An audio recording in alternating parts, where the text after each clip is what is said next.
Hey, we're here finally. Finally. It's good to see you. Good to see you again. You look fabulous as usual. Thank you. So I guess this third time's a charm, potentially. Fourth time. Well, third time nominated at the Grammys, but then double nomination this year, so fourth nomination. Yes, fourth. So third time hopefully is a charm. Yeah? Yeah. Does it feel different this year? It's this year feels definitely different because I have a nomination as a songwriter this year as well, not just a singer. So that's kind of cool to be recognized as a songwriter, and it's a good feeling. And then for the song with CeeLo, and I love it. And I'm glad people love it. Thank you. Are you getting used to this Grammy nomination thing?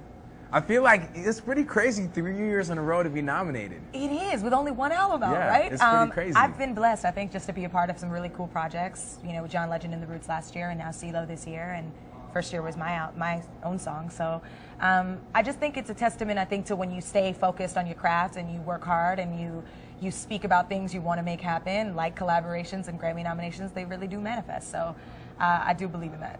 Are you praying and thinking positively right now?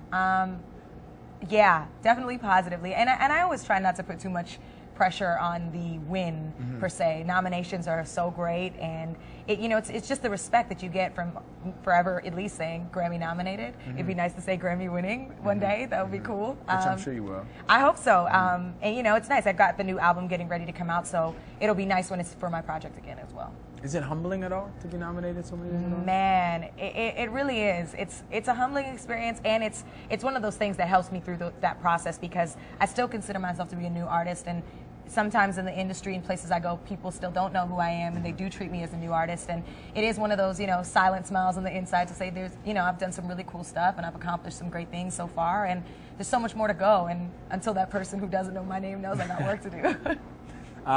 So is family coming in? Is this a celebration? Yeah. Mom and Dad are coming in. Nice. I've got my whole team coming in from New York and Bay Area, and I've got some management located out here, labels coming in, and sounds like a party. It's gonna be a party. Isn't the whole weekend a party? It feels like a party. It's a giant blur. Yeah, it's already started. Do you know what you're gonna wear as well? I feel like the Grammy carpet, in light of the fashion police and all the things that go on, sometimes there's a lot of pressure for women. Harsh. It's hard. Harsh. I don't even know. I'm scared to even mention what I'm getting ready to do, because if I say that it's hot and they think it's not, I don't know. I'm really excited this year. I kind of wanted to go, if I can allude to a very animalistic, very strong queen of the jungle, per se. Oh, look. Word? Yeah, I was feeling very... Like some Nicki Minaj cheetah print? Not cheetah print. Very... it's not really... It's tribal-ish. I don't know. But, I love classic looks, and I think that I've really come into where I want people to kind of classify me as an artist based off of look. And it's a lot of color and pattern, and that's what I wanted to keep true to on the red carpet, and keep it classy and elegant. And do people know at home that you are a black hipster? Do they know that about you? Do they know you got your tassels, your earrings? You're like a little. They do now. Black hipster. I got my Papa Don't Preach earrings on right now. Shout out to Madonna. I think it's just that Toronto Canadian thing. I grew up listening to a lot of different types of music. I'm influenced by a lot of things, and I think that's a big part of who I am as an artist. In wanting people to know that you can't really just classify me as one You're not thing. in a box. You're not in a box. Not in a box. So you've been recognized over here, but we have joked around in the past to the fact that for some reason Canadian acknowledgement has been a little bit elusive. It has, hasn't it? Is it weird you're nominated for a Grammy before you're nominated for a Juno? It seems a little weird as a Canadian artist. It's kind of like, man, I kind of came from there, so I should be there first. But I've actually, truthfully, had more of a presence down here just by making that leap, leaving Canada, and then coming out here, and actually I just found out I got a Juno nomination this year. That's what I'm saying. Yeah. So this is my second now. And I'm excited about that. And how's it feel? Are you excited to be Juno nominated? Yeah. I think it's great. I think it was such a fight for me. I think coming down here to say, hey, at every opportunity, I'm Canadian, and I'm proud to be Canadian, and I'm from Toronto. So to be recognized at home is really, really a great feeling. Do Justin Bieber and Drake make it easier now to be a recognizable Canadian artist? Because I feel like for a while it was like, I get into Twitter beefs all the time online, because people are always like, there's no cool people from Canada. I'm like, hello. And then after I just hit them with the Drake and the Justin Bieber right there, they're like, oh yeah, real true, quiet, real true. quiet. So thanks for the kudos. But I mean, we've had a lot going on over the years. I'm happy that Canada is absolutely getting its shine. And I mean, just people forget that Shania Twain, Celine Dion, Alanis Morissette, you know, Arcade Fire, all Canadian. Hello, Arcade Fire. I know. Last year Grammys, remember guys? Yeah. Oh, so your album MF. MF Life. Why is it MF rather than Melanie Fiona? What's the significance of that? So boring, Melanie Fiona, isn't it? Are you boring? No, it's a play on words. Yeah, of course. MF. Of course. Censored, uncensored. Okay. Mighty Fine, Melanie Fiona. Yeah. Is there another? Is there another? I don't know. I don't know. Don't lose your job today. MF. Yeah, I loved it because the MF was that. It was the mighty fine life. It's a life when it's ups and downs. And I wanted people to understand that the MF life is a concept, not just an album. And it's something that I think everybody can relate to when life gets at its highs and then at its lows, and you have to ride the waves in between. And I think that that's been my biggest lesson from the first album to the second, in learning that everything doesn't go smoothly, but you've got to ride the wave and find the beauty in it. And life is beautiful. What are you trying to convey with this album, this particular time? I think I want to be recognized as a solidified artist in the music industry, as a songwriter, as a performer, as a singer. I feel like I've grown a lot from the first album, vocally, my writing skills, the collaborations with the producers that I've been, blessed to be able to collaborate with, and the features that I have on this album. First album, I had no features, and this album I wanted to, now collaborate with the people who have, now become my friends as well as and fellow artists in the industry. So I just want people to really be like, yeah, she's a singer. She's a true bona fide artist, and there's so much, she can go anywhere and do whatever she wants from this.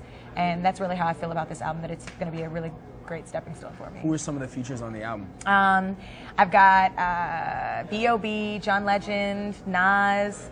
I just did a remix for my single 4 a.m. with T-Pain. Dope. Yeah, it's kind of like a bonus record. I've got production from Noah, who's, Drake, and Drake actually wrote a song for the album, so that's really cool. And it's shaped up really, really nicely. I'm very excited for people to hear it. It's really, really musical, and I think it gives people a good sense of some strong, very vulnerable and powerful songs. Vulnerable. Very vulnerable. Yeah? Yeah. Does that speak to relationships? Oh, always. Are we talking about love and relationships? I am a sucker for love.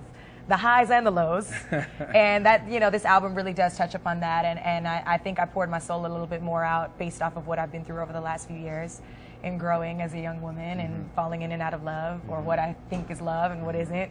And just, telling that story. And that's, I think, the one thing that I took from the first album, especially with my fans and the success that I had, was everybody made the songs that were the most heartfelt and heartbroken the #1 records and Grammy nominated records. So I think there's something to be said that there is a voice that needs to be singing about that, that thing that sometimes we're a little bit afraid to open up to the world about. And people can relate. And people can absolutely relate. So this, you have a crazy schedule, West Coast, East Coast, performing, touring. How do you find time to give back? Whenever I can. I'm a big supporter of women's causes, and actually, most recently, would you classify yourself as a feminist, maybe? No, I like men too. I think that I think it's important, and I think that what I've realized, my fan base is majority women, and I think that being a woman is a magnificent quality in itself, as opposed to just being a woman. I think so too. And I love women. You do love women. You love women. We know this about Matt. But I just actually did a program called the New Way of Life Reentry Program, and with a lady by the name of Susan Burton, who was featured on CNN Heroes last year. And she basically rehabilitates women and gets them, gets them ready and prepared to get back into the workforce and back into society once they're released from prison. Amazing. So I actually did a benefit concert with them in December, and then I just went to their house, the reentry house, where I got to sit with these women. Some of them just got released the day before It's crazy. I came to see and speak with them, and it was really inspiring just to see how they owned up to what they did. They shared their story, and we really did. We made a connection, and I feel like I am connected to women through my music, so that's where I feel that I need to give back. You thugging now a little bit? I'm thugging a little bit. I'm hard a little bit, That T.O. swagger was always good to see you, man. Good to see you too. Congratulations. Thanks. Look forward to seeing your future success. Thank you. All right.